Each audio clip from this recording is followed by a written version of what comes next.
아침엔 세계 시간입니다. 현지 시간 13일부터 이슬람 최대 명절 중의 하나인 이드 알 피트르가 시작됩니다. 방글라데시와 파키스탄, 인도네시아 등 무슬림 인구가 많은 국가들마다 명절을 즐기고 고향으로 가려는 사람들로 도심 곳곳이 인산인해를 이루고 있습니다. 방글라데시의 수도 다카의 한 도로, 차와 사람들이 뒤엉켜 그야말로 발 디딜 틈이 없습니다. 이슬람 최대 명절 이드 알 피트르를 앞두고 고향으로 가려는 사람들이 쏟아져 나온 겁니다. 시장도 마찬가지입니다. 명절을 맞아 가족과 이웃들에게 줄 선물을 고르는 사람들로 북적입니다. 코나 턱에 마스크를 걸치거나 아예 쓰지 않은 사람들도 눈에 띕니다. 방글라데시 당국이 코로나19 확산을 막기 위해서 봉쇄령을 내렸지만 소용이 없습니다. 세계에서 무슬림 인구가 가장 많은 인도네시아도 비슷한 상황입니다. 버스 정류장과 시장에 인파가 몰리고 있습니다. 인도네시아 당국은 고향에 가지 말라고 호소하고 있습니다. 직접 들어보시겠습니다.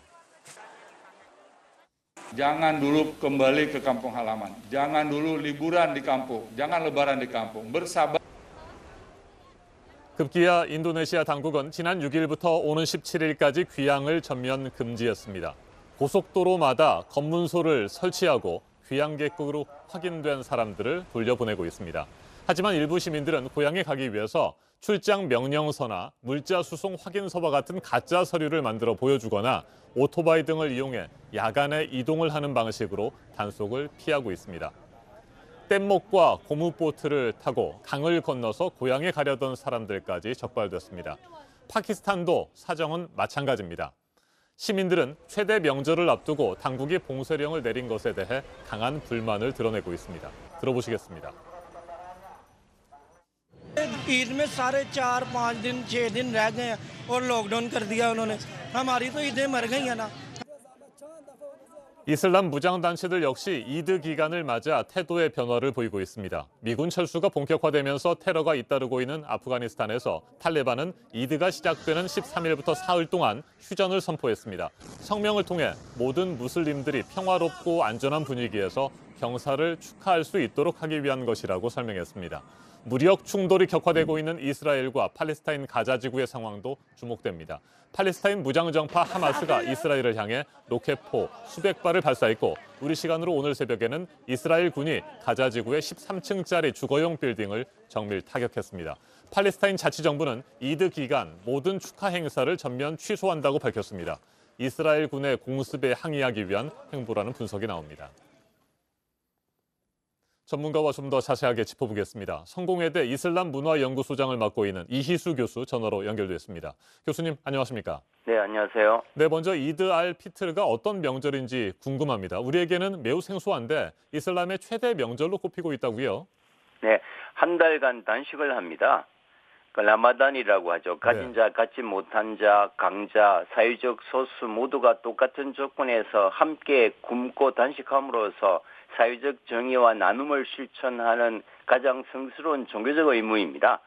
한 달간 함께 굶고 이제 사회 공동체 나눔을 하는 대축제가 바로 이들 피트르입니다. 이슬람에서 가장 큰 축제고 사람들이 고통 후에 맞이하는 포기할 수 없는 최고의 이제 종교적 명절이라고 할 수 있겠습니다.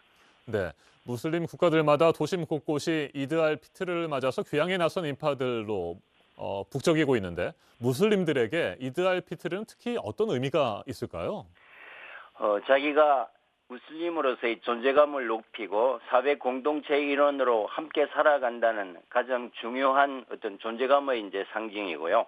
따라서 우리 이제 추석이나 어떤 설날 같은 의미입니다. 이제 종교 축제와 민속 축제를 결합한 그 기간 동안에는 이제 잊어버렸던 이제 부모님을 방문하기 위해서 거의 모든 사람들이 고향을 방문하고 또 돌아가신 부모님에게 성묘하고 또 선물 교환하고 서로 독담을 나누고 이제 동네 모르는 아이들도 찾아오면 항상 사탕을 나눠주는 그야말로 우리의 추석과 이제 명절과 같은 이제 최대 축제입니다. 네, 미군 철수로 테러가 잇따르고 있는 아프가니스탄에서는 탈레반이 이드 기간을 맞아서 휴전을 선포했다고 합니다. 그런데 이스라엘과 팔레스타인의 갈등은 계속해서 격화되고 있고요. 혹시 말이죠, 이드 기간을 맞아서 긴장이 다소 완화될 가능성은 없을까요? 어떻게 보세요? 네, 이거 비극입니다. 원래 이제 이드 축제는 신 앞에 무한히 겸손해지는 축제거든요. 네. 모든 분쟁과 적의감을 내려놓는 시간이어야 그 종교적 의미가 있는데, 그래서 이제 탈레반도 선언했고 그의 모든 이제 이슬람 과격 단체들도 이 이드 기간 동안에는 폭력을 행사하지 않겠다는 것이 지난 1000년간 이어와졌던 하나의 전통입니다. 근데 이제 이스라엘 팔레스타인 갈등은 바로 그 축제를 앞둔 시점에 이제 이스라엘이 그 가장 성스러운, 그리고 이 축제 준비를 하고 있는 이스라엘의 동예루살렘에 대한 공격을 개시함으로써 이게 이제 모든 정치적 이제 상황들이 이제 1000년간 내려왔던 종교적 의미를 다 무너뜨리고 있는 것 같습니다. 그래서 내일부터 축제가 시작되지만 뭐 현재 분위기로서는 바로 그저께 민간 건물이 격추되고, 또 지금 최근 들어서는 가장 큰 규모로 텔아비브를 향해서 이제 수백 발의 로켓포를 하마스가 이제 발사함으로써 지금 수십 명의 사망자가 일어나고 있는 상황에서 이 축제보다는 이 정치적 갈등, 이 적의감이 지금 현재는 훨씬 팽배한 상황입니다. 그래서 이 이드 축제와 이팔 갈등을 현재로서는 연결시키기가 어려운 상황입니다. 알겠습니다. 말씀 잘 들었습니다. 이희수 성공회대 이슬람문화연구소장이었습니다. 베냐민 네타냐후 이스라엘 총리는 팔레스타인이 레드라인을 넘었다며 공습의 강도와 빈도를 높이겠다고 말했습니다. 팔레스타인 무장정파 하마스 역시 성명을 통해 어떤 희생이 따르더라도 저항을 계속하겠다고 항전 의지를 다졌습니다. 전면전의 위기가 점차 고조되고 있습니다. 지금이라도 평화라는 이슬람 본연의 가르침을 되새기고 이웃의 자비를 베푸는 이드 알 피트르의 정신도 발휘될 수 있기를 바랍니다. 지금까지 아침 현sek이었습니다.